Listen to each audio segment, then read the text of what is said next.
what's going on, y'all? T-Bob here. And Jake as well.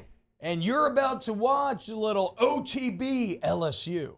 We're going to give you all the latest, greatest between LSU football, baseball, women's basketball, softball, and everything in between. Bottom line, if you want to talk Tigers, keep it locked, subscribe, like it, and we hope you enjoy it. We have Guillory, Smith, and Savion Jones on this list. You think about like Parashan transferring in, the new recruit, Deshaun Womack. You still got Quincy Wiggins there. Obviously, Mason Smith and Mekhi Wingo. I have two questions for you because there's a lot of pieces. They can play a lot of different places. And Matt House talked about that in the spring, how versatile they can be personnel-wise. Yeah. What do you think makes sense for a three-down front right now? Like how it's a bit odd. Do you have a more like traditional nose like Guillory as your starting nose, or do you put like Mason Smith in the middle? I mean, I'm guessing Mekhi Wingo would be. You could have Wingo and Smith as the tackles, and you can have Guillory right in the middle. That's what I'm thinking. I mean, Smith has real rush ability. Yeah. I mean, he's obviously a defensive tackle that can do all the things you have to do. He can play the three. He can play a shade on the center, 1-0, whatever it might be. But he can line up. I mean, he could line up in a 9 if he wanted to. Yeah. I mean, he's that kind of athlete, and he could go out there and talking 9 technique. That's incredibly outside the tight end and basically go get the quarterback. He could do that. Yeah. He has that ability. So when you start talking about being creative, I mean, Guillory does give you the biggest body because Mekhi Wingo's not a big guy. No. Now, he's a stud. He's an All-American. He's strong as an ox, but he is not a big, huge body that you put in the middle of that defense. That's what Guillory has to be. Yeah, he's a 3-tech. Aaron Donald's like the same way. He's not overly large. He's not your traditional nose. He's a 3-tech. So okay, I kind of agree with the 3-down. Now, what about when you do go 4-down? Or sorry, sticking with 3-down real quick. And then what do you have? You have Savion Jones as kind of your who'd be the next edge defender on one side and kind of 3-4 setup, and then if you're going to go big for sure. And then who would be playing kind of your jack backer there?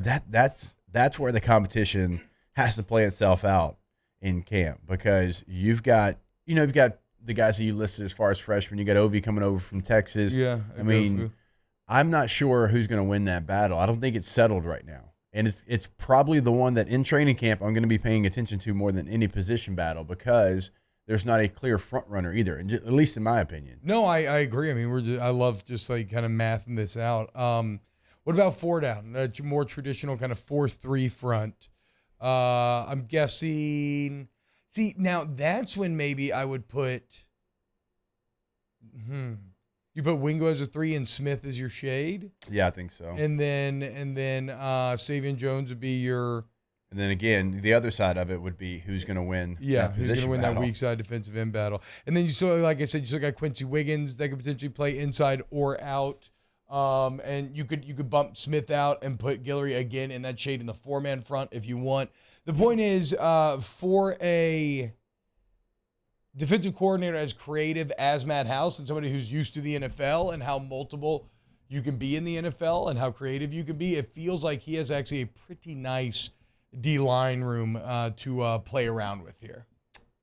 So, like, Quincy Wiggins is somebody that's 6'6", 265, a lot of fanfare coming in here. Like, where does he live? Yeah. Like, what's going to be his role? Because we're expecting him to really have an opportunity to play last year. Didn't quite work out. Look, you're a freshman. Like, nobody's going to hold that against you. But, like, kind of where does he live? Because it's a name, and this happens all the time, that we get excited about.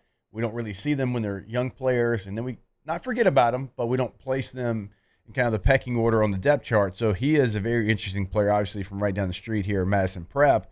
And then, like, another name to pay attention to is Jalen Lee, who's coming over from Florida. Now, went to Live Oak, obviously, so he's from here, but goes to Florida, and now he's back, and he is a defensive tackle. I mean, he is going to be right in the middle of defense. He's never going to line up on the edge and rush the passer. He is 6'3", 320 pounds. Dude, that's a nose right there. That's somebody, again, like you brought him in from Florida. What can he do? Because he goes with Guillory as more of your true defensive tackles. Because Mason Smith is so versatile, like I give him something different. And same thing with Mekhi Wingo and his size, like, and his versatility. Like, he's not what we're talking about. Like, that is your true, put him right there in the middle of the defense, and Eat space, what can he do for you? You got to do that. I mean, if you're Jalen Lee and these other big space eaters, like, you're kind of like the offensive line of the defense. I'm not expecting you to get TFLs. I'm expecting you to essentially block for the linebackers and free them up so that Harold Perkins and Omar Speights can take advantage of their skill sets and come make the plays in the backfield. You also brought in Jordan Jefferson. Yes, Jordan Jefferson from West Virginia, 6'3", 305, so a little bit smaller, but still would fit into what we're talking about as far as a defensive tackle. Remember last year? Nice rotation there, Bo. Yeah, remember last year there wasn't a rotation. No. Once Mason went down, I mean, it was Jaquelin Roy and it was Mekhi Wingo with Guillory sprinkled in. Yeah, Wingo played 30 more snaps than anybody in the country. That was it. Any D lineman, excuse me. And the highest rated D lineman. Yeah. Defensive tackle. Whew. Yeah, put some respect.